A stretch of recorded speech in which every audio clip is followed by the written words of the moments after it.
Honesty, passion, experience. It's Timberwolves Explosion, hosted on the sportstuff.com. And now, your host, Paladino Joey.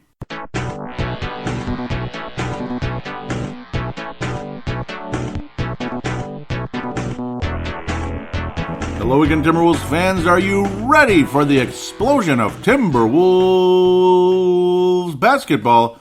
I am your host, Paladino Joey, or Joey Awajan. Timberwolves Explosion is available on iTunes, Google Podcasts, Stitcher, and Double Twist. One day we will have a network of our own or join another. But at the moment, this show is a free agent. I'm a free agent, just like Marbury once said back in 2009. Well, back in 2009, the Minnesota Timberwolves hired President of Basketball Operations David Kahn. Yeah, that didn't work out too good.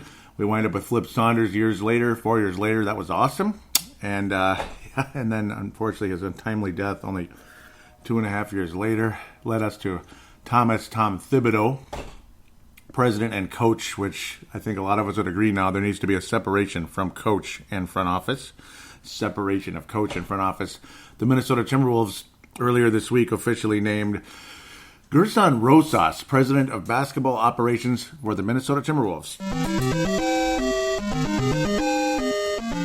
So indeed, the Minnesota Timberwolves heading into yet another era, a new president of basketball operations yet again. You go from McHale to Kahn to, again, we already said all those, to Flip again. Well, Flip, yeah, interesting, man. Interesting situation with that. I'm going to play a soundbite from Jim Peterson here in a couple minutes where he basically had the same idea I did years ago, which would have been, I think, much better for the Timberwolves in the past, but well, the past is the past, and there's nothing you can do about that now. Gerson Rosas, though, very intriguing option here. Of course, I didn't even mention him as one of the candidates on the previous episode. I do apologize, as he emerged when they announced the 4 finalists, and I was like, who's that guy? I look him up, and then it's like probably the most overall qualified candidate, I would say. Age of 40, Houston Rockets. He'd basically moved up. He's basically had every job, video coordinator, vice president of basketball, assistant GM, this and that. Yeah, but he had already moved up to vice president of basketball operations behind Mr. Morey there in Houston, the mad scientist they call him.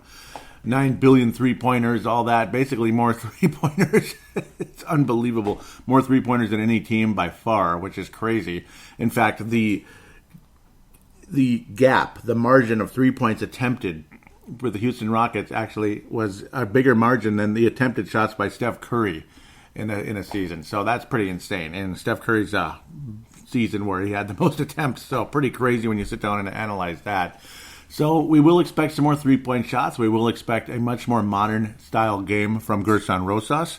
He is the first Latino-born president of basketball operations, overall basketball boss of a franchise out of Columbia, but basically grew up in Houston, Texas area. So he'd pretty much been home. It's like Joey Awajan from Golden Valley, Minnesota, grew up in Golden Valley, and well, where am I now? Yeah, exactly. You know what I mean? And then all of a sudden getting a job in Louisiana or Utah or something. That'd be pretty crazy. So it's going to be an interesting change. You can hear a little mix of an accent. You can hear a little teeny Latino in there, but you can hear a lot of Texas as well in Gerson Rosas' voice. Very professional, only 40 years of age, which is good. People talk about how he was 18 years with the Houston Rockets. Why didn't he move up? Well, he did move up, though. I mean, he kept moving up. Isn't that the whole point? He moved up. Isn't that the American dream? Going from, basically like an unpaid person, basically, all the way up to basically an intern. He became a scout, video coordinator, blah, blah, blah, moved up into the front office and ultimately higher and higher into the front office, and now getting a top job with another franchise. He did get the general manager role, and take that as is, because general manager in the NBA can be anything. It could be the number 2 guy, it could be the number 3 guy, it could be the number 1 guy. His titles kind of vary in the NBA. President of basketball operations, generally speaking, though, when that position exists on a team, is the guy, and that's the case here. Kevin McHale was often referred to as the vice president of basketball operations because they considered Glenn Taylor the president of basketball, which is a frightening thought during the McHale era. But we'll digress from that once again. Gives you chills, doesn't it? Also, some other thoughts as well, where things might have, if things were flip-flopped, it could have been better. Flip-flopped, pun intended. Pun intended at that one. You get the idea, maybe. But no, Gerson Rosas, again, will bring a more modern-style game, more analytics. There will be more three-point shots attempted. I liked what he said about Andrew Wiggins, as this is a really big take here that was brought up this was the Chad Hartman interview. I'll get my thoughts on the press conference here in a second. It's like so much to say at once here. You get excited, you want to get going.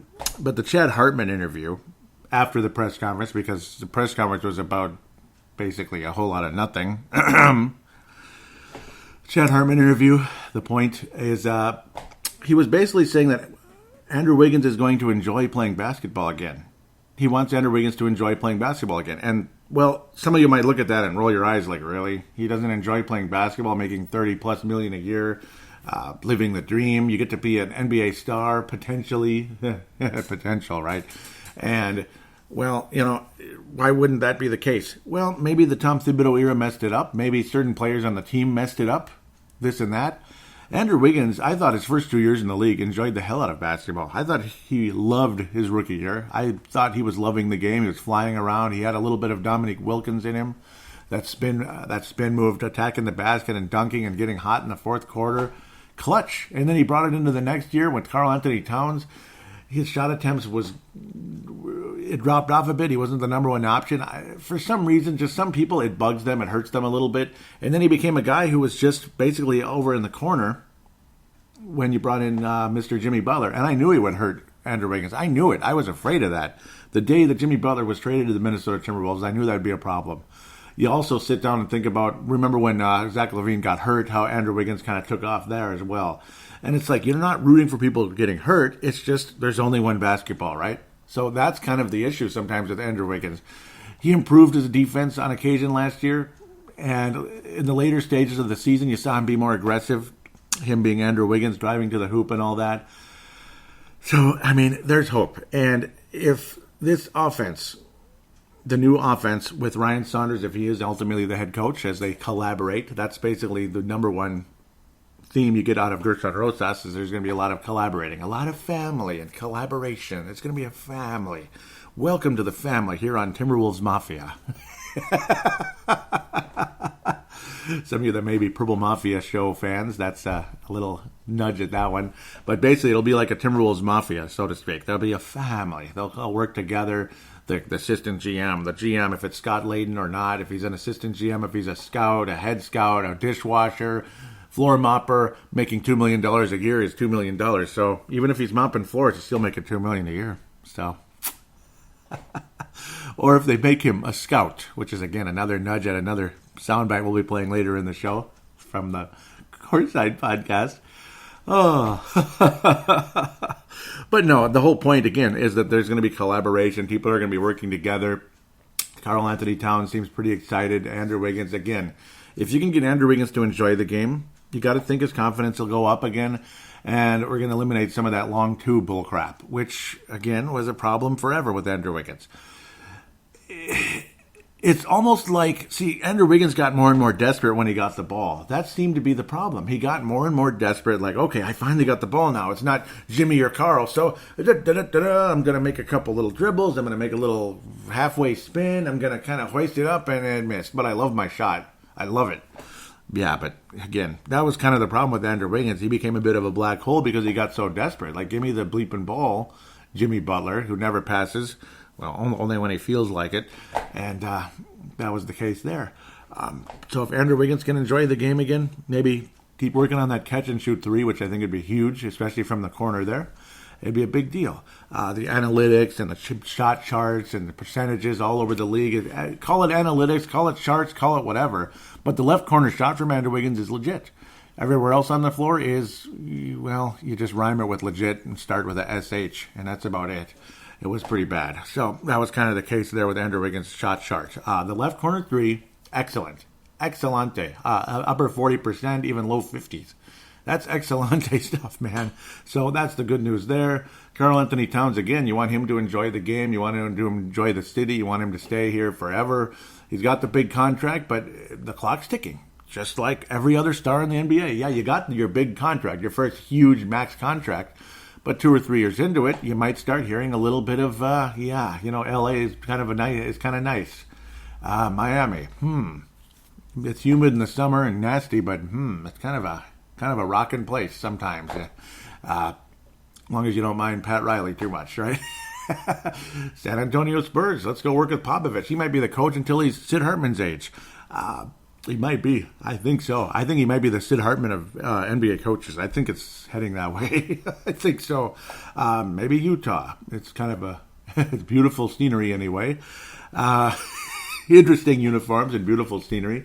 Who knows? Or New York City, and if you can make it here, you can make it anywhere.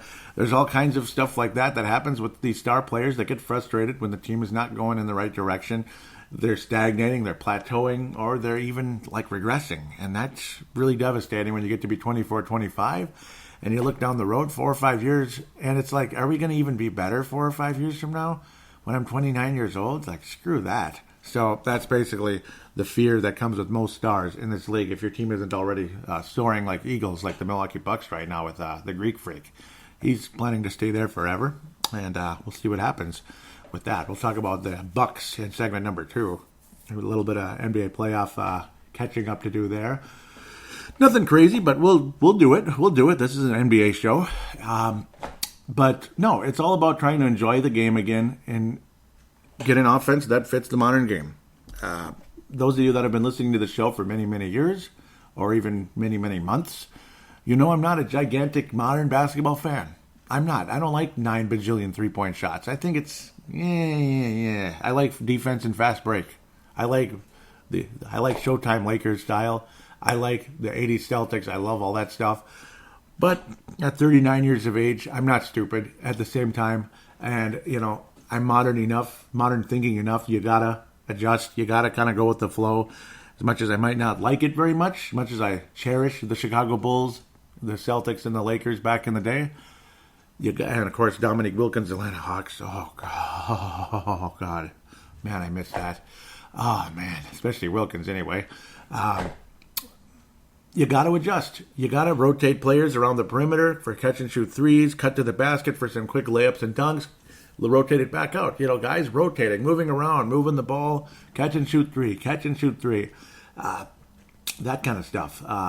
That's the number one thing I don't like about Curry is he's more of the willy-nilly dribble like a crazy person and hoist it up, which, was J.J. Barea style. It's just that with him it actually works anyway. It drives me crazy. I don't like that kind of stuff. I don't like that kind of game. I don't like the showboating at all. I think most of you know that by now. But, hey, it is what it is.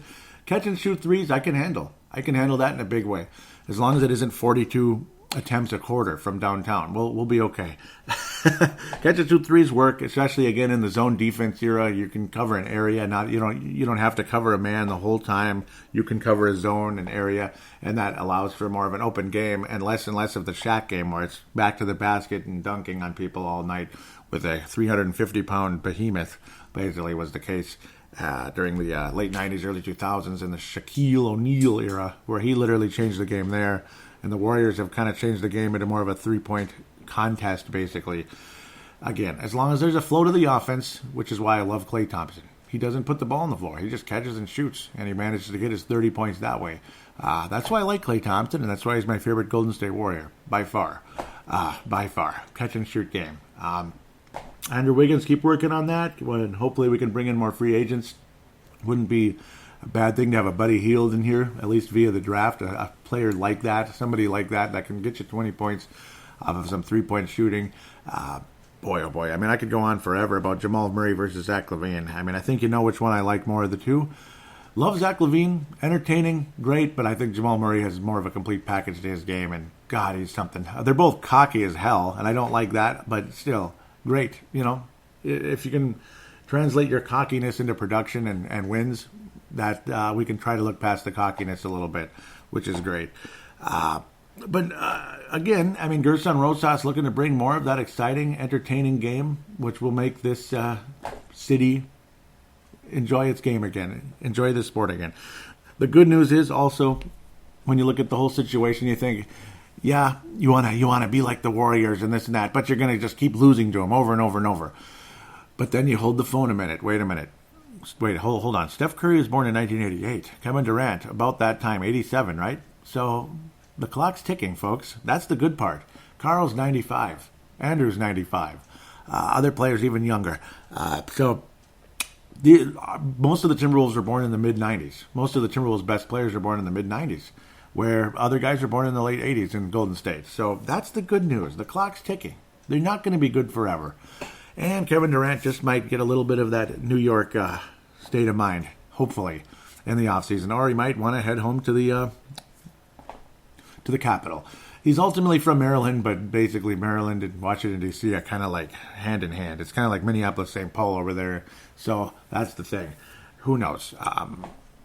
All kinds of possibilities. Maybe him and Kyrie team up in New York because things not working so good in Boston after a awesome Game 1 versus the Bucks. And it's been... It's been fear the deer ever since. Let's just leave that as is.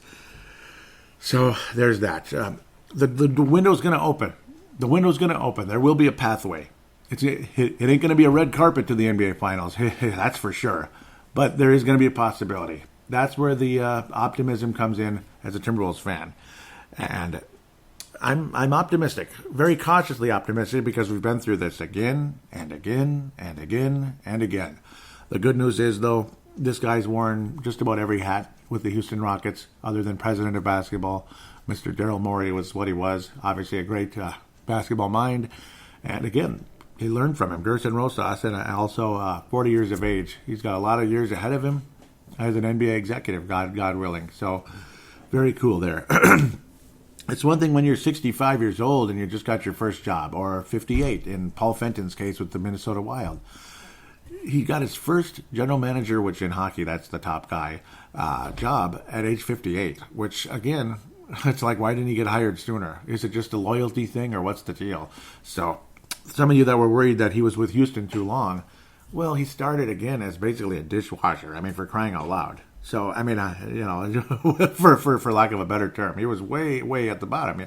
He wasn't even paid at the beginning. So he was just an intern, just kind of coming in, and he's kind of been everywhere, scout and video coordinator.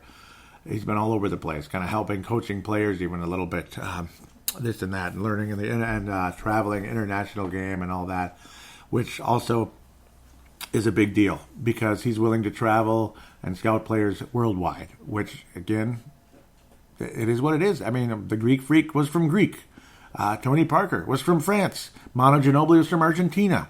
Dirk Nowitzki was from Germany. It is what it is. Yao Ming is from China. Well, it's hard to miss Yao Ming, though. It's 7'5", but still, just saying. Just saying, still, you have to travel. Where Kevin McHale wasn't a big fan. Kevin McHale just kind of was what he was. And that leads me to this soundbite right here. Jim Peterson and I are of like mind. Take a listen.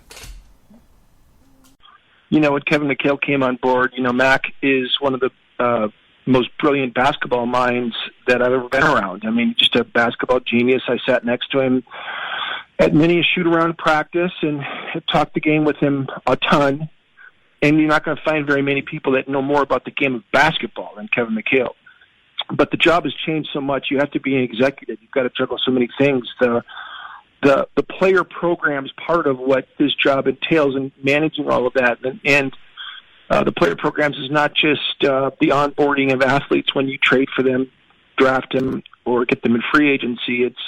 It's player development, and it's the G League, and it's the medical staff. Medical has changed so much in the past 10 years in how teams treat players medically. That there are some teams that have these huge medical budgets, and so now when you're dealing with free agents and you're trading players, there's a lot of teams that spend a ton of money in that area, and so when they go to different teams, they know what's good and what's bad, and so I just think it's a situation where that job has changed a bunch since Kevin McHale. Plus, it's a global game now more than any time. I mean, McHale, as great as he wasn't willing to go. Spend 2 weeks in Europe to try to go find the next Manu Ginobili or Tony Parker. He wasn't going and traveling on the weekends to go see college players play. I don't know David Kahn's, all of his travel schedule, but he didn't have the depth of knowledge in terms of identifying talent. We saw that in his drafting. Flip was both president and head basketball coach. Flip was probably one of the best evaluators of talent. I think he was always miscast I think he would have been a better executive because he was so good at wheeling and dealing and he had so many great relationships. I think had he just been an executive, he would have been phenomenal. But and had McHale and Saunders flipped their roles, I think that would have been the best case scenario. But, everything was just different back then. And then with Tibbs, I mean, again, when your head coach is your president of basketball operations, who's pulling out to see the players? So when draft time comes, Tibbs really didn't know.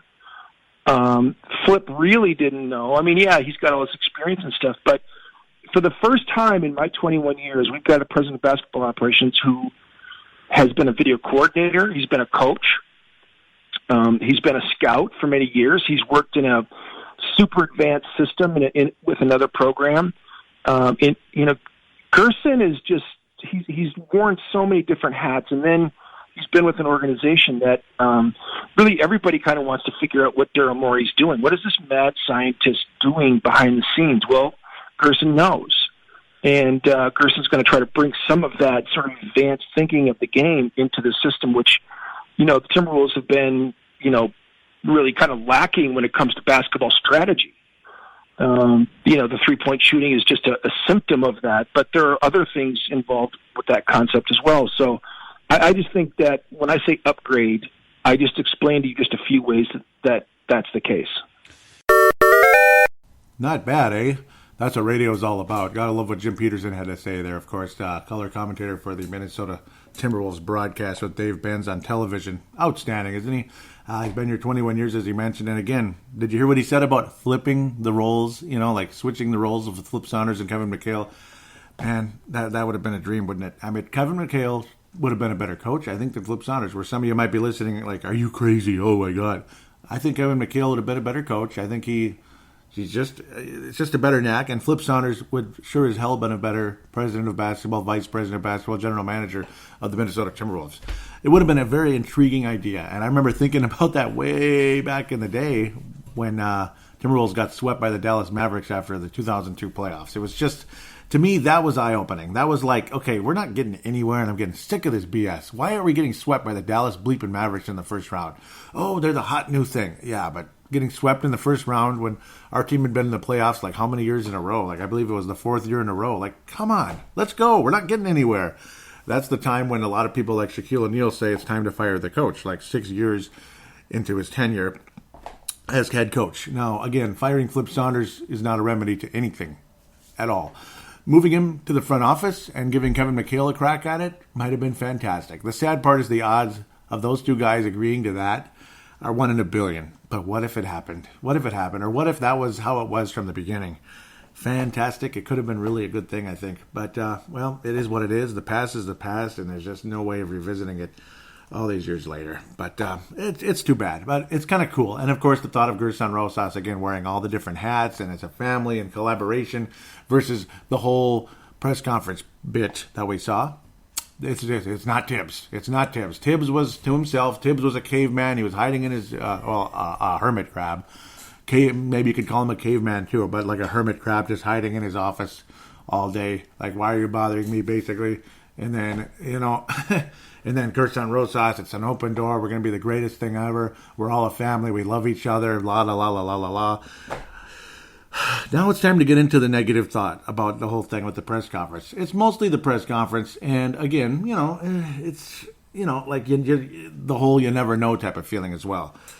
That press conference was, come on, really? Like, really? You're just going to have the play-by-play voice of the Timberwolves ask all the questions, scripted questions, and then, oh, how adorable, we're going to go to the season ticket holders too. What are we going to do, about this and that? Wouldn't that be cool? Really? That's what it is now? That's what it was too cute. And then the little kid and the sons and daughter or whatever up there at the same time and making noise on the microphone. That doesn't impress me. I'm sorry. Some of you may think that's the most adorable thing ever and I need to shut up, and what kind of a jerk are you? What kind of black heart do you have? You know what? Again, the the object of the game is to win. The object of the game is to win and enjoy doing it. This and that.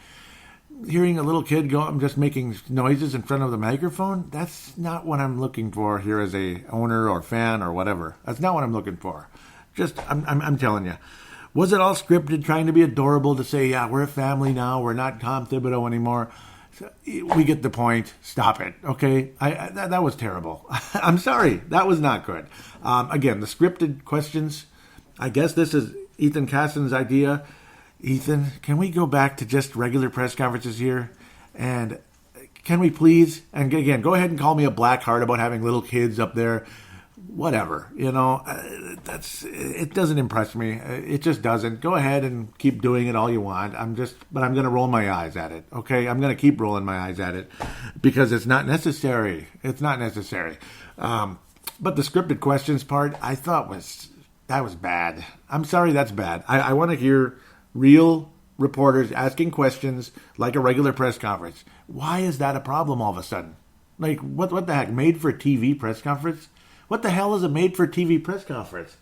It's more like a cheap recording, like something you download off of whatever, YouTube or Hulu, just a cheap recording of something. And isn't this adorable? It was almost like a commercial, wasn't it? Isn't that what it was more like? Come to Target Center and buy your season tickets. Here we are. We are changing things. We're going to enjoy the game again. We're going to revitalize everything and revitalize the fans, revitalize the players, revitalize the organization, revitalize the city. Come to the Minnesota Timberwolves.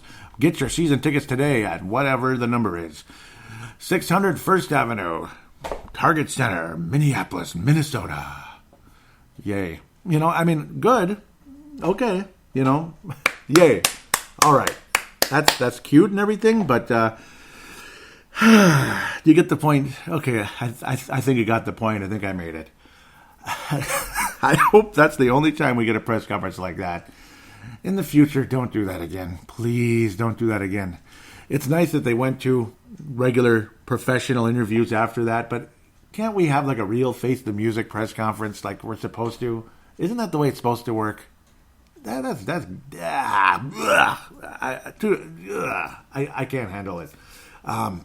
But again, sure, fine. He went to Chad Hartman. He went to Dan Barrero. He went to, I don't even remember anymore. He went to multiple shows, and we're happy for him. That's good, and it's helpful. He answered more real questions, we'll say, rather than just, is this going to happen? What are you going to do to revitalize this city? And, are we going to change the jersey colors? I don't know.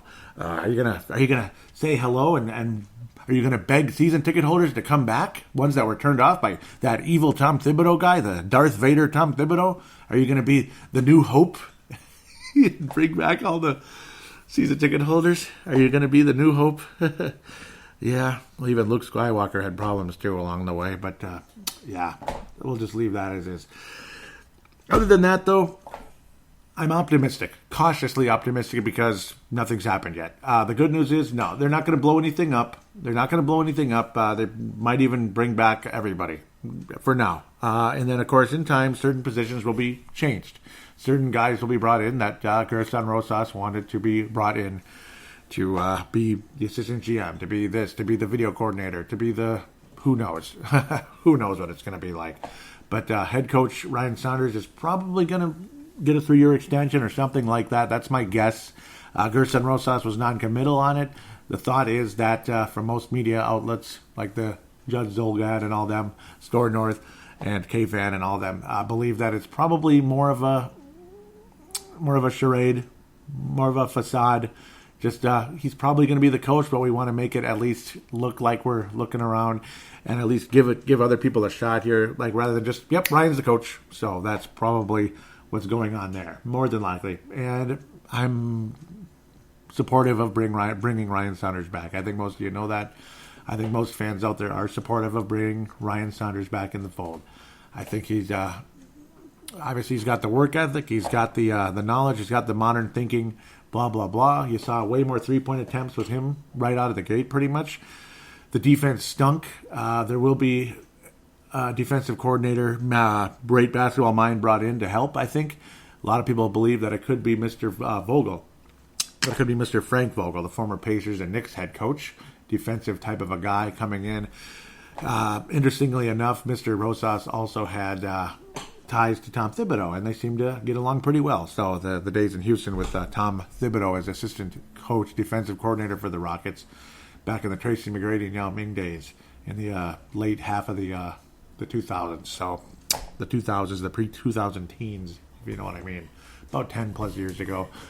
15 years ago, this and that with that club. So, yeah, they built a nice relationship. Rosas also has a nice relationship with Ryan Saunders. So, it's all a big, happy family, and that's a good thing. So, it just kind of is what it is there. God bless Gerson Rosas and the Minnesota Timberwolves, hoping this is the right decision and that Rosas continues to make the right decisions along the way. It'll be very intriguing. With that said, we will take a quick break. We will we will come back, look at the playoffs, and in the fan interaction segment, we'll have a fun little clip from the Courtside podcast that I loved very much, and hopefully you'll love it as well. Hey, did you hear the good news? The Timberwolves are a family now.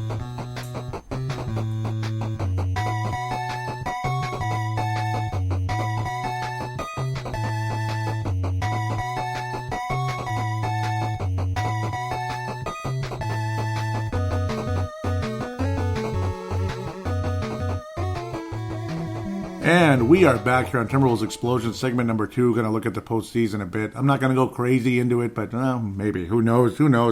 We'll see where it all takes me here. And okay. I'm not making fun of it that much. Just some of that, that scripted press conference was unimpressive. Is it okay to say that? Postseason. Shall we start in the East or the West? I think I don't know. Clippers put up a pretty good effort against the Golden State Warriors, ended up losing in 6. I mean, it's just, I loved what the Clippers brought, but the Warriors ended up finishing that out. Utah and Houston. Houston dismantled the Jazz 4-1. Portland dismantled OKC when we thought OKC was going to win that series after sweeping Portland. But Russell Westbrook just continued to make a bigger and bigger ass of himself down the stretch. Paul George was unimpressed with Mr. Damian Lillard's shot from way out there that ended up finishing off the series, literally a dagger shot from 30 feet away, where he did the little goodbye wave to the OKC Thunder. See, normally I hate all that showboating and taunting a little bit, but that was first of all, that was pretty minor compared to what frickin' Curry does, and even Westbrook at times in the past with his 6-shooter crap, which he used to do after he'd make a 3-pointer. Every bleeping 3-pointer he made, he would do it. It got old. Luckily, he kind of cut that out a bit, but you know what? What Russell Westbrook has so much attitude and talks so much trash out there. I'm not mad at Damian Lillard for just saying bye-bye to the OKC Thunder after that play. I don't blame him for that. It was just kind of like a F you. Just go away. You taunted us all year. You thought you were going to kick our butts and beat us in 5 games. We beat you in 5. With that said, I don't like the Blazers either. At all. I don't like them at all. But we'll get back to something, and again, the other guy in Portland who I wish was a member of the Timberwolves all this time. Denver Nuggets and Spurs was a classic 7-game series. Denver Nuggets managed to survive that just barely, but good solid 7th game. Popovich looked pretty irritated, and then the plays where there was no foul. A lot of people were kind of confused by that one. Very confused. Popovich very cranky and pissed off kind of with the reporters like he always is. But that's how it is. I mean, that's why you ask the questions rather than scripted ones. Even if Popovich comes off kind of like an asshole, which is really unusual, right? Really unusual that he comes off like an asshole. So rare. But so be it. Let him be an asshole. That's how it is. You're doing a press conference. Face the music. Start spitting back at the reporters all you want, as long as you're not a complete D-bag about it, which I don't think Popovich is. Westbrook is a D-bag. I've had it with him. I've had it with that guy. Paul George, again, calling Damian Lillard's shot a bad shot. You know what?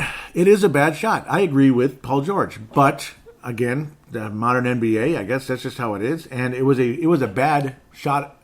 It was a bad shot in terms of the attempt, like stepping back that far and just kind of forcing it up. But, again, Damian Lillard had the confidence that he was going to make that shot.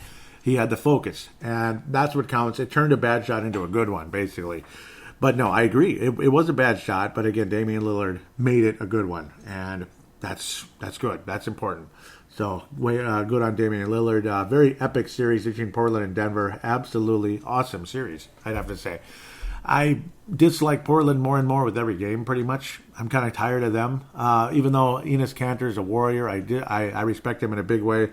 The other guy, though, on the Portland Trailblazers, another one that could have wound up on the Timberwolves. Flip wasn't a fan. I wasn't a fan, admittedly. My hand's raised. It's my fault. Yes, I would have screwed up. I would have screwed up that draft, at least with that guy. Could you imagine the 2013 draft, though, what the Timberwolves could have gotten? You sit back and think about what the Timberwolves could have gotten in the 2013 draft.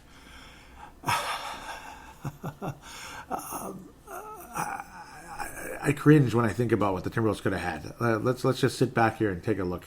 You could have easily had C.J. McCollum or the Greek Freak. Maybe one way or another you could have gotten both of them. But I guess the way the draft shows up, you would have wound up with only one. It's like I want to believe we could have had both, but that's like my thinking. We could have had both, but, well, you could have at least had one of the two. That's the frustrating part. You had the 9th pick. You could have taken Giannis right there. You could have taken C.J. McCollum right there. You end up taking Trey Burke and making the move. That gave you 2 draft picks, which wound up, again, being Shabazz bleeping Muhammad, which, I don't know, man. Shabazz Muhammad and Gorgui Dieng, which I don't have a huge problem with Gorgui Dieng. Giannis would not have slipped to 21. That's a guarantee. But Shabazz Muhammad was picked 1 pick ahead of Giannis. That has that the whole Flynn and Curry thing again, which is frustrating. So even Flip Saunders, as great as he was, capable of not doing so hot in the draft.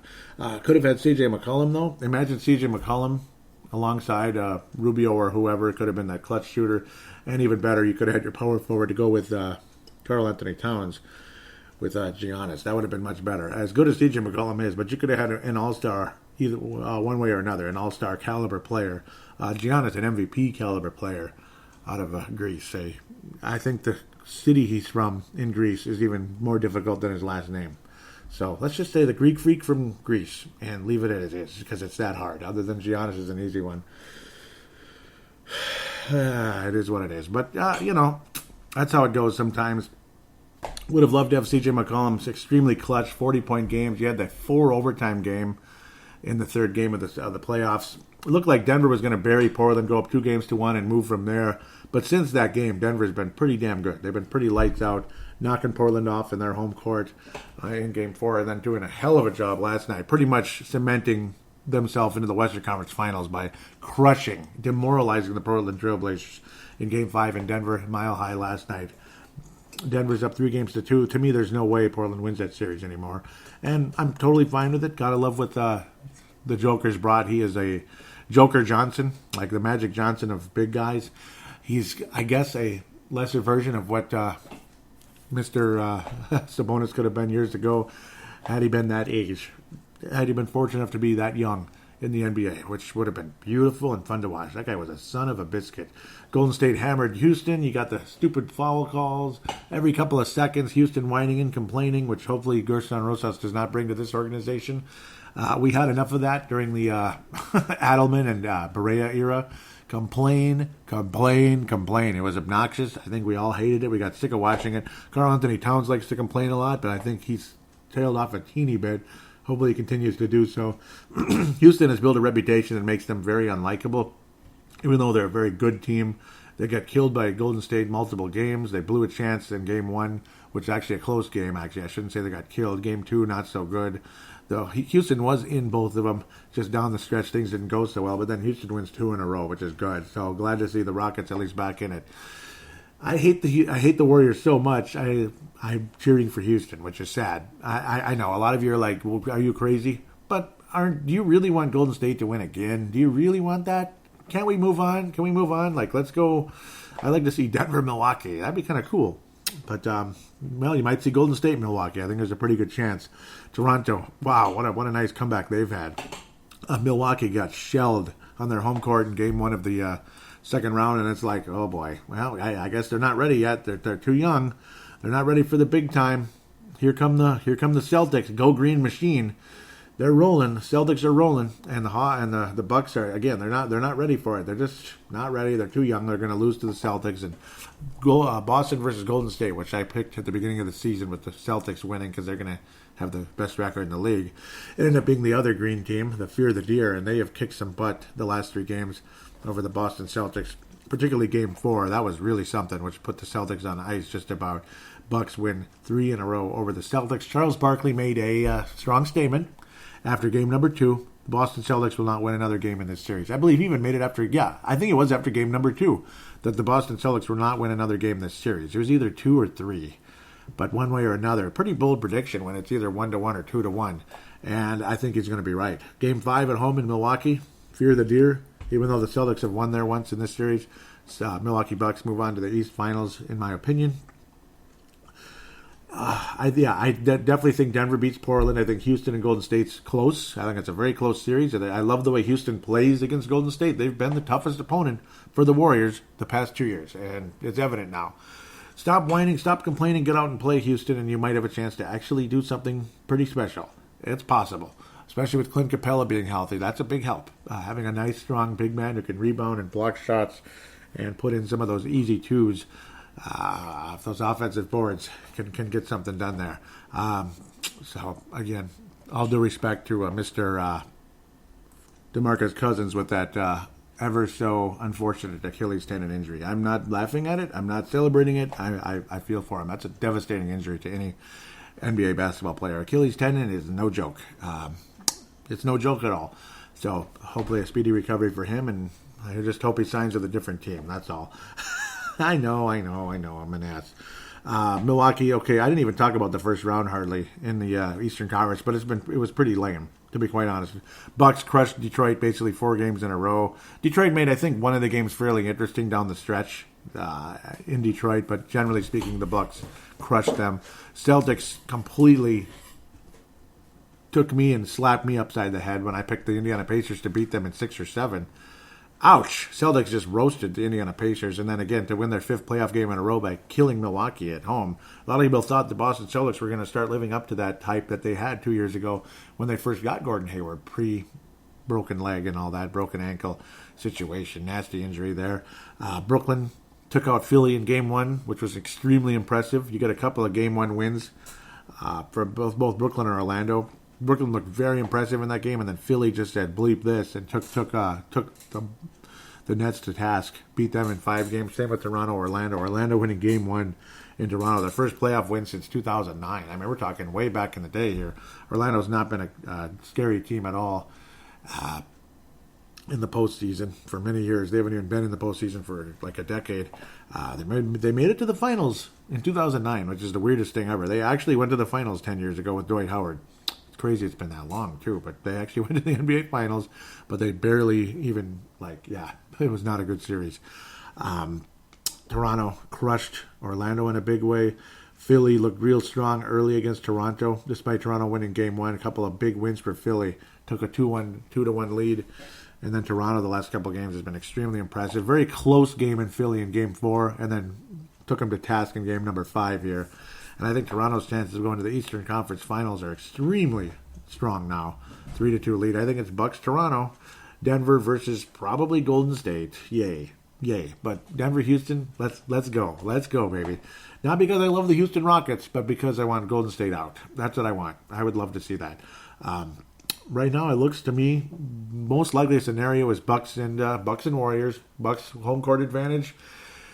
Go get them, Bucks. Go get them, Bucks. I'm cheering for the Bucks 100% the rest of the way here. As much as a Celtics fan as I've been forever, this team doesn't impress me right now. I don't like the mix. I don't like what they're doing. I liked them for a little bit, and now it's not looking good. I am on the Bucks bandwagon the rest of the way for the NBA playoffs. And pretty much I've been on it anyway. But just saying, I am all in with the Milwaukee Bucks all the way to the Vince Lombardi trophy. Vince Lombardi, Larry O'Brien trophy. Oh, I was testing you. Yeah, but no, I do think the Bucks can win the championship. I think they can. I think they got the pieces. They can do it. Obviously, the Warriors are going to be favored, despite the Bucks have the better record in the home court. Warriors are favored because they're the Warriors, just like when the Bulls had an inferior record to the New York Knicks and the Phoenix Suns in 1993. It is what it is, you know. I am absolutely positively not cheering for the Warriors, though. I hope the Houston Rockets take care of business, which would be a very happy day for myself. So with that said, though, Milwaukee, go get them in 7 games. Close them out in game number 7. NBA Finals in June. With that said, we'll take a quick break, get into some fan interaction, and a word from the Courtside Podcast.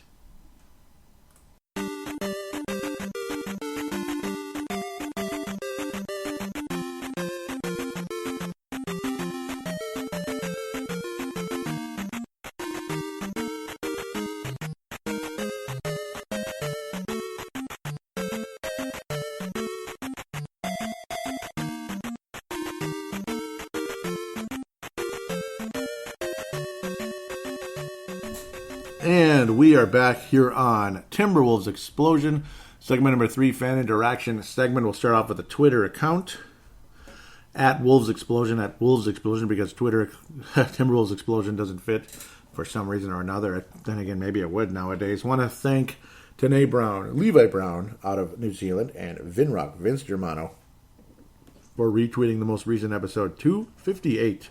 Time for the new Pobo. Well, the new Pobo is in the house, since we like to abbreviate everything nowadays. I mean, Pobo, we even go with Pobo, just like BOGO. Years ago, people were wondering what the heck BOGO is. It's buy one, get one, and all that. Yeah, well, thanks, guys, for the retweet. Really appreciate it. Passing it on to your friends. It helps. Every little bit helps very much, and I can't thank you enough for that. Going to get to some of the mentions here. Lots of... there we go. Got to the actual mentions and not all the other mush that pops up where it's like news and stuff, which... Well, some of it's news, some of it's just other people tweeting out stuff that they're just tweeting it out. I was talking about back on April 27th, ongoing little debate on Facebook and on Twitter to get some conversation going. I was asking, am I ignorant for saying I would rather have Jamal Murray than Zach LaVine? Vince Germano says, I'd be happy with either. I come back with, I'd rather have Jamal Murray. I think it's a little more complete game with that guy, and of course more clutch. You'll hear that from Vince as well coming up. Levi out of New Zealand says he did okay with round 1 with the predictions. He said, only winner I picked wrong was OKC. Yep, I got that one wrong, and Indiana. So you beat me, Levi. You beat me. Second round, I picked the Warriors. I don't want to. God, I don't want to. But I have the Warriors going to the finals versus the Bucks, with the Bucks winning in 7, basically, at this point. And it's kind of late for me to actually do real predictions now because, well, yeah, I mean, not necessarily, because some of those series are close. Denver in 7. Denver in 7. Golden State in 7, I think, against the freaking Rockets. I wish the Rockets could beat them, but I don't know. They probably can't. They had to win a road game, and they didn't. That's the problem. They still could, though. If they win Game 5, who knows? So we'll say Warriors in 7. Bucks in 5 over the... vaunted Celtics, and Toronto Raptors will beat the Philadelphia 76ers in 7. Then third round, if it comes to it, Bucks in 6 or 7 versus Toronto. That might take 7, which is not always a good thing. And I think the Warriors beat the Nuggets in like 5 or 6, unfortunately, and Bucks in 7 in the finals. So the Bucks will have a lot of 7-game series coming up, but they're young and hopefully can handle it just fine. So back to what Levi said. I'll start from the beginning. He did okay with round 1. Only winner I picked wrong was OKC, which of course was the one team I did want to get through. Not too difficult, though, picking mostly favorites. Yes, in the first round it's usually that way. But hey, Portland and Boston did a good job. They really did a good job. Boston really shellacked that Pacers team. Pretty surprising. And what Portland did to OKC was pretty damn impressive, without a doubt. And I think Levi might be a Westbrook fan, unfortunately. So, and I don't mean unfortunately in terms of like, how could you like that guy? I mean, unfortunately, because of the way I talked about him. So I apologize if that annoyed you a bit. Looks like there's a bit of a thread with this one, eh? He said Golden State Warriors in 6 over Houston. With Durant playing at another level and expecting Curry and Klay to go off at any moment, I don't think the ISO-heavy Rockets will have enough unless they shoot the lights out most of the series. And unfortunately, they really haven't, and that's been a definite problem. But, they're doing better than Kyrie Irving, though, as he's really fallen off the face of the earth. Portland in 6 over Denver. Wow. Wow, that's surprising. But, they were playing good. And when they won that 4 overtime game, which is quite a thriller the other night, I believe that was Sunday night. What a game. He says if Lillard keeps... if Lillard is going to keep throwing up and hitting threes from the logo, then all power to them. Yep. Milwaukee in 5. I think you're going to be dead on with this. Celtics were good against an overmatched Pacers, but don't see them causing. I think the Bucks. He doesn't see them causing the Bucks too much trouble. They're just too good. Wouldn't surprise me at all, though, for the Celtics to make it a lot closer. Yeah, it looks like they won't. And this one I think you got correct, too. I'm full agreement with these two. Toronto in 7 over Philadelphia. Yep, I'm in full agreement with that one. He says cheating slightly with the Raptors, already up 1, which is fine. I mean, hey, and I'm way ahead. So, yeah, I apologize. It's because, I would have recorded this show right when Rosas got hired, but there was some problems going on with Hipcast, and it was, that was the only rainy day I had. And then on the weekend, I was like, screw it. I'd rather wait till the press conference because it was coming up the next day. So I wanted to hear more on how the press conference was, and it was worth it. Unfortunately, it got me some negative energy. It got me a little ticked off, but at the same time, you learn more of the vision as well with the conversations after that. So back to what Levi had to say. Toronto in 7, 4-3.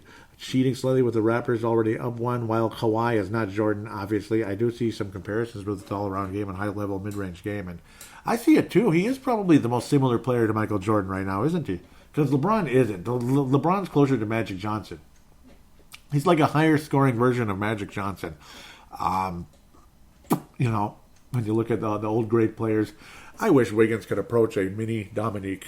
Because I think that's the player of all the legendary players in the past. That's the player I think Wiggins is the most similar to in terms of what he can do at top potential. Again, not saying he's Dominique Wilkins level, but what he could do possibly if that's what he wants. But yeah, Kawhi has some MJ in him, and I hope he can keep it coming. And thank you so much for the second round playoff predictions. I apologize, I'm late. I really, really do. And keep them coming. Like the conference final predictions, keep it coming. I love this. Thank you, Levi. It's very, very, very appreciated on this show. Keep it coming. That is awesome. Great job there. You're probably going to be right about all of them except maybe the Denver one. So, and I had a brief little chat with John Krasinski, Johnny Athletic as they call him now. I was saying you always do an awesome job, John. Is there any hint as to when a press conference may take place? He was saying, appreciate it. He's guessing early next week. And I was saying, I wish I could be there, but I'm just a podcaster who needs to make a living, LOL. And he liked that, which is cool. I was also telling him, very cool. Looking forward to the press conference, seeing what he's like. And it's interesting. I like what I see from Rosas. I just didn't like the way the press conference was handled. And that's on Ethan Casson a little bit, which I think Ethan Casson has a good vision for this franchise, as Glenn Taylor's kind of letting him take the reins a bit, which is fine. 78-year-old Glenn Taylor, who's been through a lot, basically, with this team, good and bad. A lot of bad, unfortunately. Some weird decisions. Ethan Casson, though, that was not a good one. Having this scripted press conference thing, that's not good. Don't do it again. Please don't do it again, Ethan. I'm sure you're a very intelligent guy, and you got a bright future in the business world, but don't do that again, please. Please. Just put my vote in as a no. About doing that again. Should we do this again? Timberwolves fans and media, should we do this again? You could kind of call me Timberwolves media, I guess. You can. In fact, well, you should, damn it. Alternative media, but I am media. I'm alt media, but I am media. My vote is no. My little checkbox, no. Especially media. I think most media would say no because, well, what does media look for? What's the number one thing media looks for? Information. Questions and information. Questions and answers. What did we get in that press conference? Stuff. We're not looking for stuff. We're looking for questions and answers. So I don't think anybody was all that pleased about that. Levi Brown continues. New thread here. He says, I'm surprised more teams don't get fresh legs in. A refreshed Hood was massive for the Blazers, and that's why the Blazers won that game. Hood was clutch as a you-know-what. I was saying first quadruple overtime NBA playoff game since 1953. Are you kidding me? This game will not end. Go Denver. Can't believe I'm saying that, but go Denver. And yes, again, Levi was saying how, he didn't understand why teams weren't giving fresh legs out there. It's like you're desperate. You're thinking, okay, let's make that quick run and end this game. It's just a 5-minute period. Yeah, but you're killing these guys. Jokic looked like he was going to die. I mean, 61 minutes? That's crazy. That's 2 games almost. That's crazy, man. And I was saying, yeah, Denver didn't sit anybody down. That was dumb. I thought it was dumb. Like, what are you doing? And that's why the Denver Bronco Nuggets did not win the game. Rodney Hood, couple of clutch threes.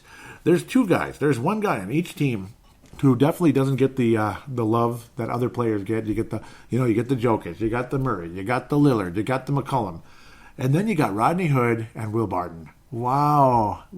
If either one of those guys, especially Will Barton, another part of that David Kahn bag of money over there that built up to $4 million to buy out Kurt Rambis, the little imaginary bag. It's still here. It's been empty a long time, but I kept it as a souvenir. The the bag that held the $4 million with the trade down, trade away in the 2011 draft. Will Barton was one of those members. Will Barton, yep. Who knows if he'd still be on the team today if that took place, because that was with Houston, I believe. He wound up with Denver. That's when he actually really became a player. It was at Denver about 3-4 years ago. And man, Will Barton, big time. Clutch shooter, can hit those 3-point shots. If he is available one way or another, I would love to see Will Barton suit up for your Minnesota Timberwolves. Now, here we go. Loved it. Now, when Steph Curry and the Warriors were finally getting beat by the Rockets in Houston to get the Rockets back in the bleeping series after blowing the first two games with screwing around and complaining and whatever the hell else was going on, the frustration was going on. And then Curry had the embarrassing missed layup like the old Sprite commercial back in the 90s, Grant Hill there, with the guy who drank the Sprite and went up for the dunk, and the ball was below the rim, and down he went. And Zach Harper, he's from Minnesota, but I believe he lives in the Florida area now, and he covers NBA basically, everybody, not just the Wolves. And fun thread here between me and him, back and forth here, where I was saying, Curry misses the dunk, love it, and that was ultimately the end of the game there. And then Mr. LSD Brown out of Australia. Love you. Thank you very much. This guy's cool. He says he posts a picture of the Emperor from the Return of the Jedi. Of course, again, Star Wars in general, but this was Return of the Jedi when he was trying to get... Actually, this was not Return of the Jedi. This was the end of... what do they call that? Empire Strikes Back. Yes, this is when Luke actually ultimately got his arm cut off, the front of his arm cut off from Darth Vader. He wanted Luke to beat Darth Vader and basically become Darth Vader. It was a back-to-back. The Emperor was saying, good, let the hate flow through you. Oh, this was the end. This was the end. I'm getting mixed up again. This was the end, because the Emperor didn't really show himself with Luke until the end of Jedi. So, duh. My apologies there. Good, let the hate flow through you. Yes, because if the hatred kept coming from Luke Skywalker and he killed Darth Vader, Luke Skywalker would literally become Darth Skywalker. Or Darth, well, it wouldn't be Skywalker, Darth whatever. He would have been the next Darth, literally. He would have been another...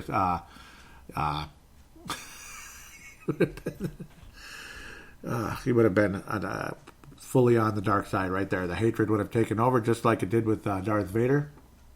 Anakin Skywalker, like when Darth Vader realized that Padme had died, the hatred went ape crap, and the Emperor loved it. Because now he's fully on the dark side of the Force. And that's basically what that was all about. So, yes, he wanted me to hate on the Warriors, and apparently he's glad that I do. I was saying not everybody has to like him, and LSD Brown was saying that wasn't a judgment. I truly do want you to do that, and thank you. I'm with you. Apologize if I needed to explain the movie. I shouldn't have done that. I bet you most of you are like, well, yeah, we know, Joey. The movie's like 40 years old now. I know, but love the movie and love the... I love the taste there. You show some really good taste at the end of the day. LSD Brown, that was cool. He wanted me to let the hate flow through me because it's about time the Warriors lost, isn't it? Isn't it about time? I was saying Jamal Murray is the goods. I still say he's better than Zach LaVine. What say you? Vince Germano comes back and says, tough one. I like them both a lot. I'd go with Murray. He's shown more clutchness, if that's a word, and we'll accept that as a word today, Mr. Vince Germano. So, going to give a big shout out to the Courtside Podcast.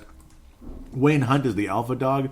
Vince Germano, and Stu Benson also jump on board to form a trifecta of great basketball radio.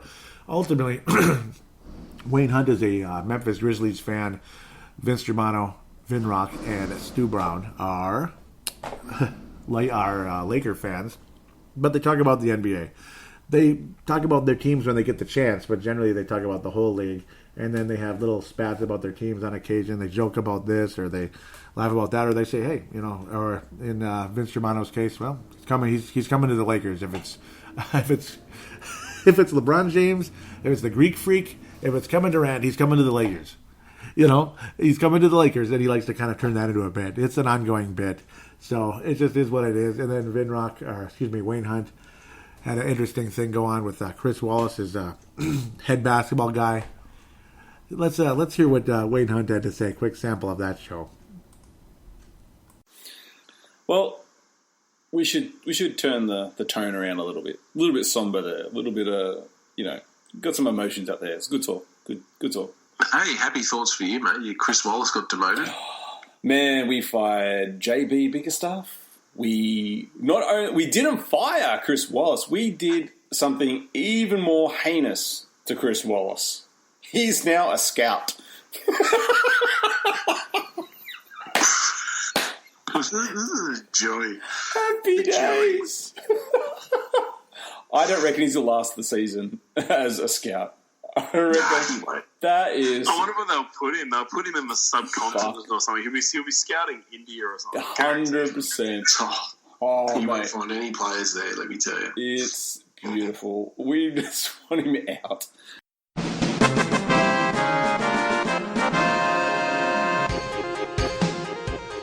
Oh my goodness, it doesn't get much better than that, does it? We made him a scout. That was so funny. There have been a lot of laugh out loud, slap your leg, slap your hip moments with the Courtside podcast, but that's right up there at the top. That was gold. I mean, I haven't burst out laughing like that in a while. That was really something when I first heard that. We made him a scout. That's just the way he said it was unbelievable. If that doesn't interest you in that show, I don't know what does. The Courtside Podcast. When I keep calling it the Courtside Podcast, that's the accurate name, but that can kind of steer you wrong. If you're looking for it on Google or whatever, CRTSDE. CRTSDE. That'll ensure that you'll find it. One way or another, you should find it. But yeah, Wayne Hunt out of Sydney. Vince Germano out of Melbourne. And Stu Benson also out of the Sydney area. The second richest man in Sydney in Stu Benson's case. Yep, Mr. Auctioneer. The king of it right over there. Great guys, great show. Wow. Wonderful friends. And what a good show. What a good show. Is there a better basketball show on the planet? I don't think so. I'll take second. I'll take second place. If I'm allowed to. If second place is a position I deserve. But versus 90,000th. I hope I'm not that far down. But that is just an awesome show. So thanks again, guys, for the friendship over the years. And we'll keep it coming. And the interaction in Twitter, Facebook, and, of course, all that. Man, I met some great people, haven't I, over the years. It's wonderful. I can't thank you guys enough. Vinrock, Wayne, Stu, of course, Tanae Brown, and Levi Brown out of New Zealand. Just amazing guys. Just gold. Hall of Famers for this show. Just gold. And I could go on all day how great you guys are. And be sincere about it. Let's go to the Facebook page, facebook.com/Timberwolves Explosion, facebook.com/Timberwolves Explosion. I was talking to him about which names should the Wolves target for new president of basketball ops, and there was just, I'll just read it anyway, even though it's the past now. Vince Germano was saying Larry Bird, and that would have been cool. Vince was saying, if he's up for it, otherwise I'd look into hiring from an organization like the Spurs. Ultimately ended up being the Rockets, so hopefully that would be the case. I would love to get Bird, but he always wants to step away. It seems like the real big name people, they always step away, and I think that's the fear about Chauncey Billups. Like, how long would he stay if he did come? He turned down the Cleveland Cavaliers. It sounds like he was very interested in the Wolves, but I don't know. We'll see what happens. Hopefully we didn't miss out on the next Steve Yzerman, like in the hockey, when the Wild actually tried to get Steve Yzerman, and he said no, basically, and wound up a couple years later with the Tampa Bay Lightning, and wow, made them a great team. So, unfortunately, no Stanley Cups yet since that hire, and now he left and moved on to the Detroit Red Wings. Let's move on. There was talk about him moving, the Wolves meeting with Chauncey Billups. I'm not sure if he finished second or what the deal is, because they were going to move it down to 2, and Casson and Taylor and others, the committee, so to speak, were so interested in Rosas, they said make a move because he was going to interview for the Washington Wizards job. Brent Jacobson has a conversation here. Yep, that when Michael Winger was one of the main candidates we wanted from the Los Angeles Clippers, he declined the interview and wants to remain in LA. Maybe he's going to get a raise and such. I was saying I hate it. A lot of people were like mad. Brent Jacobson says, I've heard Chauncey Billups is in the mix. I think I prefer him. Ali Sidikai locally also says, can't say I blame him in terms of Michael Winger. Ali and Brent, little conversation here. Ali says, good players don't usually make good GMs, but we'll see. And that's true. That's an issue. Except for Elton Brand, apparently. Brent Jacobson talking about Elton Brand with Philadelphia. And yeah, he's done a good job, without a doubt. Ali said, yeah, he is. McHale and Isaiah Thomas were bums, though. And Magic Johnson, ultimately disappointing as well. I'd have to say Magic Johnson, very disappointing. Elton Brand, though, great job thus far with Philadelphia. And very impressive. It's like, you know, I for the longest time, I didn't even realize it. He's the main dude in Philly, and he's doing a good job.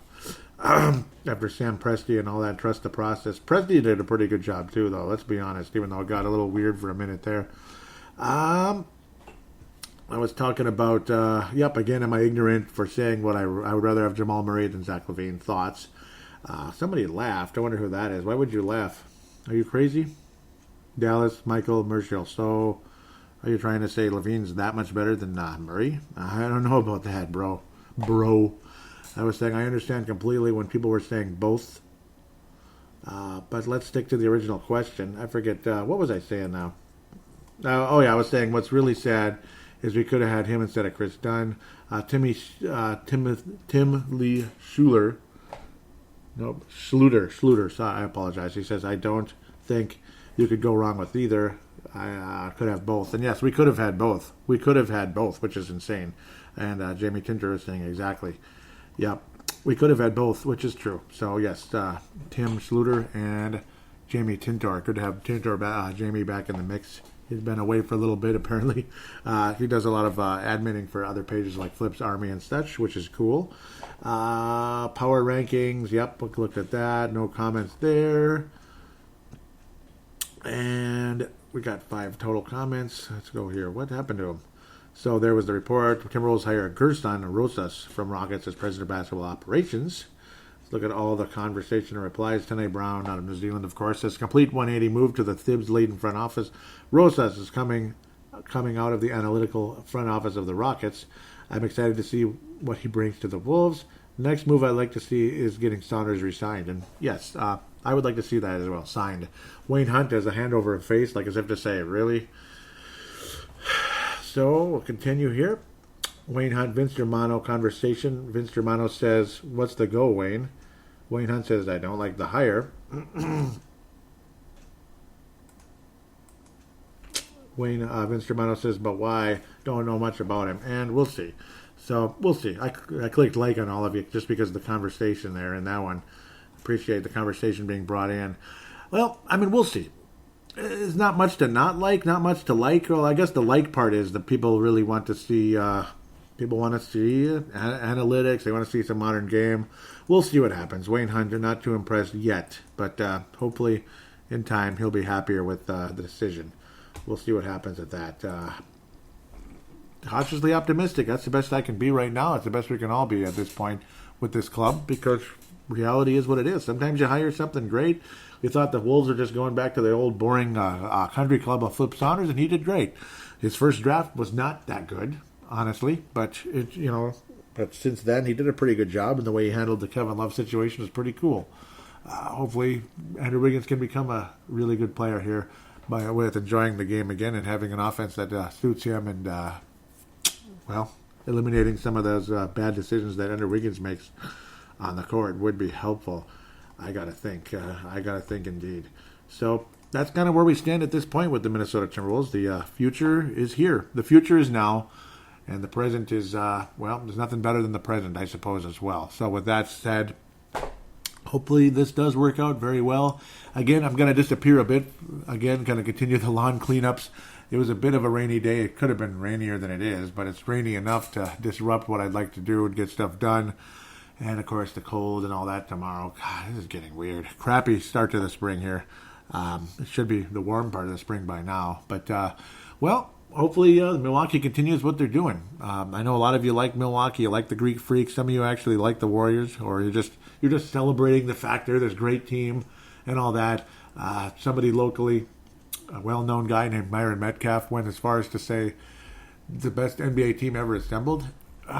Maybe just because of the Kevin Durant, because of the Kevin Durant acquisition, maybe you could make that argument, but I'm still on the 90s Bulls, brother. I'm still on the 90s Bulls. I'm sorry. And go ahead and say I'm too old, this and that, too old school, I'm too stuck in the past. I'm on the 90s Bulls. I think that's the better team at the end of the day. Maybe the best assembled team, but that doesn't mean they would win. You know, maybe the Warriors are the best assembled team, like the best group of players, but that doesn't mean they would win. I think the Bulls would I still think the Bulls could beat this Warriors team. I think Michael Jordan's defense is good enough. Scottie Pippen's defense is good enough. Dennis Rodman would piss off and frustrate Draymond Green into making stupid mistakes, technical fouls. He might get him kicked out, suspended, which that's part of the game, brother. That's part of the game. Scottie Pippen would frustrate Curry and Thompson. Michael Jordan would frustrate Curry and Thompson, guys like that. They would frustrate them. Iguodala would get rendered useless, I think, by a Pippen-Rodman type of combination. I think the Chicago Bulls would beat the Warriors. I do believe that. And I think Steve Kerr, deep down, even though he would never admit it because he cannot admit it, deep down, way down in there, he knows that 90s Bulls team would figure out a way to beat the Warriors. I think their basketball IQ was higher. I think their mental toughness is way beyond anybody on the Warriors. I think Jordan is the most mentally tough player that ever played in the game. And that guy would find a way to beat the Golden State Warriors. He would do it. I believe that through my heart and soul.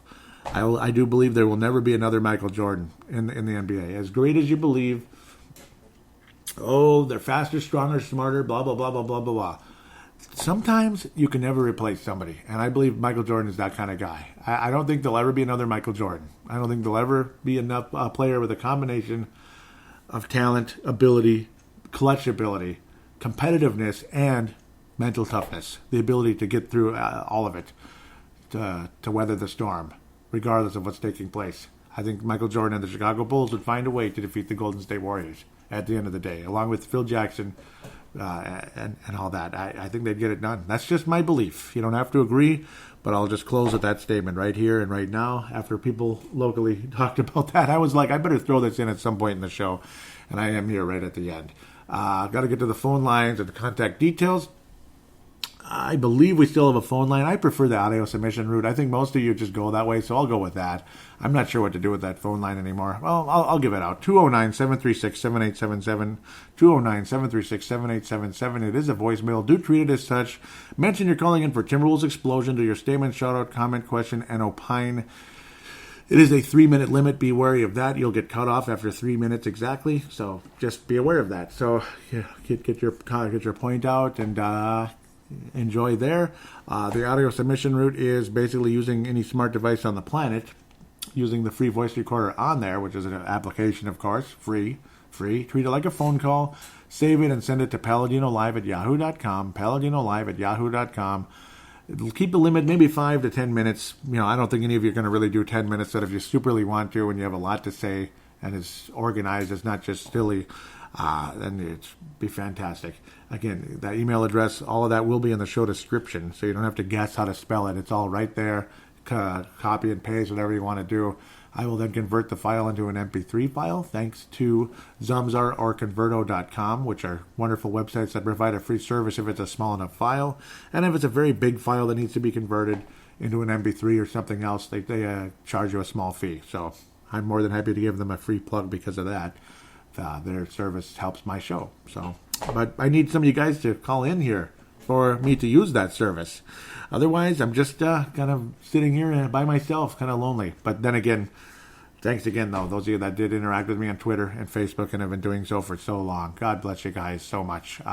Again, hope to hear from all of you again soon. Nicholas Simon out of Australia, love you. Don't believe he was on this show, but the most recent one I think he was.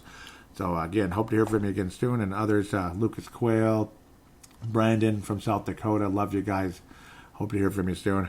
Until next time, which will be probably a few weeks, again, we'll talk about the draft lottery maybe. The next show, it'll be after the draft lottery, May 14th. It'll be after that. See where we pick. Maybe we actually moved up, which would be amazing. Hope we don't find a way to move down, which would be dumb. Looks like we're 10th at the moment. And we'll talk about the upcoming draft and continue the playoff conversation and ultimately lead into State of the Timberwolves 2019 with the new general manager and the draft pick and the finals and all that. Until next time, take care, everybody, and go Milwaukee Bucks.